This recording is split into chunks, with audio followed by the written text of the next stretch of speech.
Okay. Hi, my name is Nuha Abu Samra. I am a third year at UC Irvine. I'm a political science major and I'm minoring in conflict resolution. And over the summer, I went to Palestine, Israel, and Jordan with a group called the Olive Tree Initiative at UCI. And I gathered a lot of opinions from there, and obviously my opinions don't reflect the overall status of Olive Tree Initiative. Awesome. When did you first see the separation wall? I saw the separation barrier when we landed in Israel and we drove to Bethlehem on the bus, and we entered it, and that's when I saw Banksy's art. I believe it was a dove, and that's the first time I saw the separation barrier. What was your initial reaction when you first saw it? When I first saw it, I didn't feel like it was real. To me, it seems very childish and immature, and it definitely sparks hostility and animosity between two very similar people, Jews, Muslims, Arabs, Israelis, etc. Are we good for that shot? For this noise? Okay. How informed do you think Israelis are about the wall? Well, from meeting about over 80 speakers, I would say that some Israelis know that the wall is completely unnecessary, based off of their knowledge and what they've gathered by living in the region. And then I would say that other Israelis are completely blind to it, do not want to associate, and would rather just live in peace with other Israelis and kind of forget that Arabs exist within the region as well. How informed do you think Palestinians are about the wall? Well, Palestinians are very informed about the wall. It is their daily struggle. When I was at a refugee camp in Bethlehem, it's called El Aida Camp. The Pope visited it. It's a very well-known refugee camp out of the 59 camps established. Kids just cannot wait to get out. And I actually had a personal conversation with a kid who was 14 years old. And he said, I quote him, "Life here is frustrating. Maybe one day I'll leave." And so it affects them on a daily basis. It makes it definitely hard for them to go to the holy city, Jerusalem. And it's affected Christians and Muslims living in Bethlehem, Kilkilia, Jenin, all over the West Bank. And how informed do you think Americans are about the wall? Well, Americans, I cannot speak on behalf of all Americans, but from living in Orange County and living in the OC bubble, they see the wall as a necessary way to protect Israelis and are not informed of the way Palestinian children are affected, Christian or Muslim, and how it disables these people that are collectively punished, essentially, from going to the mosque in Jerusalem or just leaving the prison that they live in. Do you think Israel has a justified need for safety? That's really interesting you said that, asked that. I met Daniel Tirza, and he was the mastermind behind the walls, the separation barrier around the West Bank and Gaza. And I do believe that Israelis have the need to be protected against suicide bombers and whatnot. I mean, these are innocent Israelis that are being killed. But the wall does not ensure that safety. After asking Daniel Tirza, which was a wonderful opportunity, asking him, how does he feel about essentially punishing a group of people, those living in Bethlehem, or Bethlehem, West Bank, etc., for a couple of people that went in and suicide bombed in Israel. And I also brought up that after 9/11 in America, Muslims were scared that they were going to be collectively punished. But because America thrives on being a democracy, that was not the case at all. And if Israel is to, preach that it is a democracy, collective punishment is not a necessary need to protect their civilians. So he just answered, "We have to protect Israelis," I quote, We try not to punish people, but we have to protect ourselves. So from what I gathered, in fact, it does not ensure peace or safety having such a wall. In fact, it just fosters hostility, and it divides two people, like I said, that are extremely similar, with food and culture and history, in ways that shouldn't occur. In what ways has the wall affected West Bank residents and Jewish settlement residents? It is, not to be repetitive, but has made children miserable in the sense where they can't get out and see the world.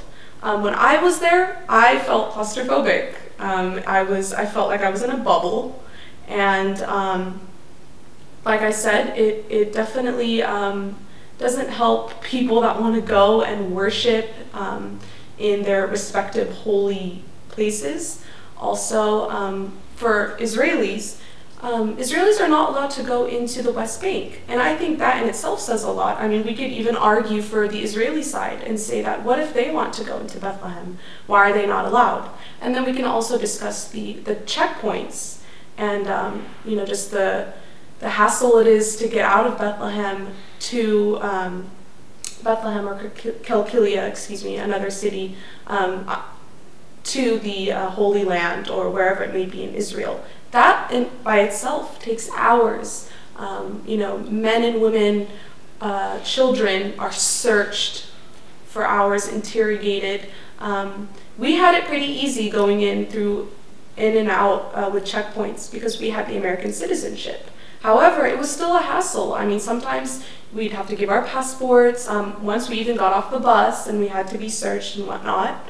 And it's just a complete hassle. I will give one example of just common knowledge. A woman was trying to or needed to go to the hospital. She was having a baby, and she couldn't get out of the checkpoint in time to have her child. So the baby was born there. Just huge mishaps occur because of this wall that also encompasses checkpoints and more hassles like that. And what is your opinion on the mindset of Jewish settlers in the settlements across the Greenland?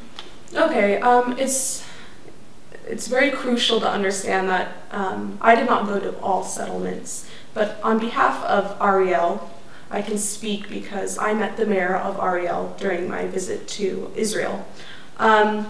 This was one of the most disappointing and eye-opening experience I've ever faced. The mayor of Ariel, who our American tax dollars goes to funding this illegal settlement, was extremely hard on America, bashing our president, calling him a cowboy settler, I quote, a cowboy settler, and saying that he does not need license to settle and does not need an international permit to build his settlement. This was very disappointing. He also, I quote him, says, "The media likes to show that Israel is pushing the poor Arabs out. This is not an occupation. It's nothing."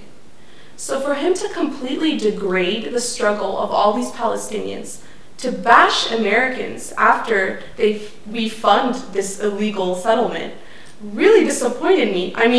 As Americans, our tax money goes to a lot of things that we don't know, goes to different locations that we have no idea where it ends up.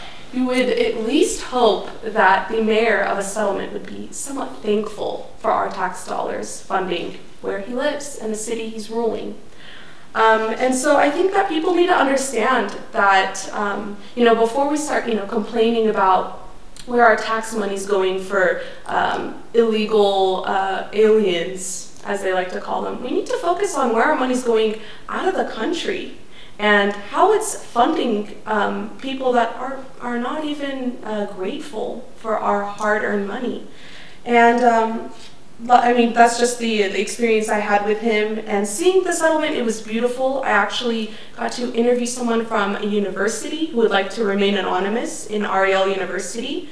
And he said that he's very thankful for living in this beautiful settlement. understands that it goes against international law because it crosses the Green Line and it's built on Palestinian land, but truly despises his leader, the mayor. And so you could see a dichotomy in the thought and the perception of this settlement, and I was truly disappointed. I mean, I can't, say that enough.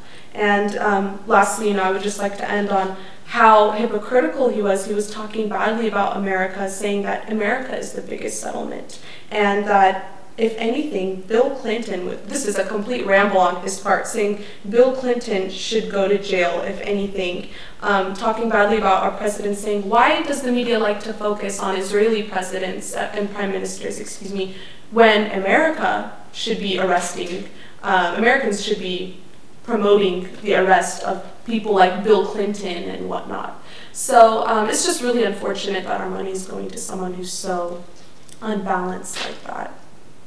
What do you wish that the broader global community knew about this issue? Well, I wish that the global community, and I don't want to speak on behalf of the global community, but I do wish that people could realize that this is not just between Israel and Palestine. This is huge. I mean, this is your tax dollars. This is affecting countries within the region. Syria is being affected with the Golan Heights, occupied land there. Egypt's being affected with people coming in from Gaza. Jordan's being affected because they're worried that the Palestinians are going to become a majority because of all the refugees. It's a crisis all around the Middle East. It's a crisis here because you have lobbyists working here, pro and against what's going on over there in DC. When I went to DC before Israel and Palestine, you could see that a lot of people are putting their lives into this issue and their energy. But it's crucial that people like us, students, high school students, college students, anybody, just the average person living in America needs to understand how important this issue is and how, for instance, the separation barrier affects us here. I mean, this is about humanity, and it's affecting the whole world. What is your hope for the future? My hope for the future is a two-state solution. I would really like to see that, and I would like to see the Israelis and Arabs, the Israelis, Palestinians, get along. I know that is a very ideal and overheard statement that's repetitive and almost cliche, but I really would like to see that occur. I'd also like to see more of an effort from students and just people at universities and whatnot, getting involved in these issues and realizing that it does affect everybody. People living in America, people living in Europe, wherever it may be, it's affecting us.